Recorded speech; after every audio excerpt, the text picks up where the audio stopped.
I have the honor of recognizing 2 Emerging Teachers of the Year. The Emerging Teacher of the Year program is sponsored by the Greenville Federal Credit Union, and it recognizes teachers who have completed their 2nd or 3rd year of teaching and have done an outstanding job. Awards are presented annually to 1 elementary level teacher and to 1 secondary level teacher. The teacher selected as the Elementary Emerging Teacher of the Year has the ability to see the heart of every child. She transforms learning by holding her students to high expectations while providing trust and encouragement.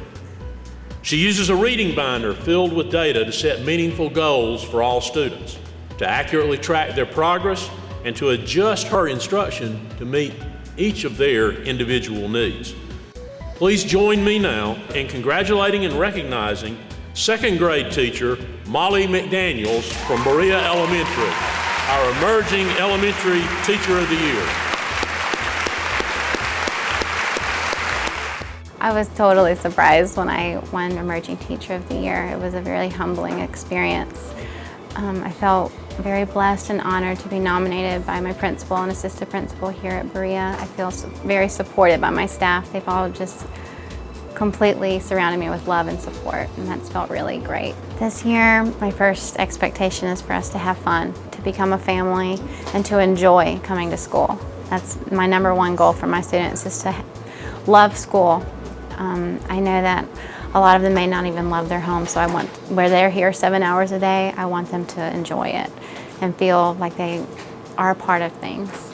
I want them to be able to express themselves verbally in front of their students, have good conversations. I want them to be able to read. Of course, I want them to get up on their level. During the first 2 weeks of school, my students create a social contract with me. We create our own expectations together. That way they know exactly what they need to follow and how they need to treat each other, how they should treat me, how I should treat them. We come up with words and they follow those words throughout the school year. Daily, I will have to redirect them to that social contract, but we've all signed it and we obey it for the most part. I also have nonverbal cues that I use with my students. That way I don't come off as an aggressive teacher, and instead they hear me by looking at me. I use a timeout nonverbal cue in my classroom. I'll call a timeout with my hands.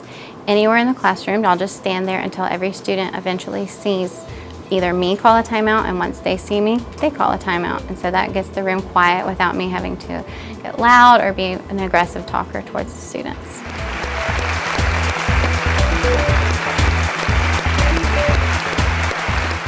It's now time to recognize the other Emerging Teacher of the Year from the secondary level. This outstanding educator meets the challenges of education in today's classroom with determination and skill. She is compassionate, prepared, and accommodating to students with various learning needs. She breaks down her assignments into manageable chunks and gets her tests, quizzes, and other assignments translated for her non-English speaking students in ESL classes. In her first year of teaching, her end of course pass rate was an exceptional 90%. She has positioned herself already as a leader in the school, to the extent that other teachers and administrators forget that she is not a veteran teacher. Please join me in congratulating science teacher Amy Hegarty from Greenville Senior High Academy as our secondary Emerging Teacher of the Year. It was a great feeling, an unexpected surprise for sure. But very rewarding. I feel like teachers work extremely hard and all kinds of hours, and so to be recognized for something that I'm passionate about was extremely rewarding. This school year, I have so many expectations in terms of trying new things with my students and really trying my best to engage them. I just took a project-based learning class at Furman, and so one of my big goals is try to implement the unit I designed there and kind of put project-based learning into all of my units. This past school year, I just was overwhelmed with how many non-English speakers I had, and so I realized, I have to do something for them. And so I started translating with just Google Translate, and they really responded and were doing their work, and it was completely different than the other students, but it was what they needed at that level. And so I just carried that on throughout the school year and was really happy with how it turned out.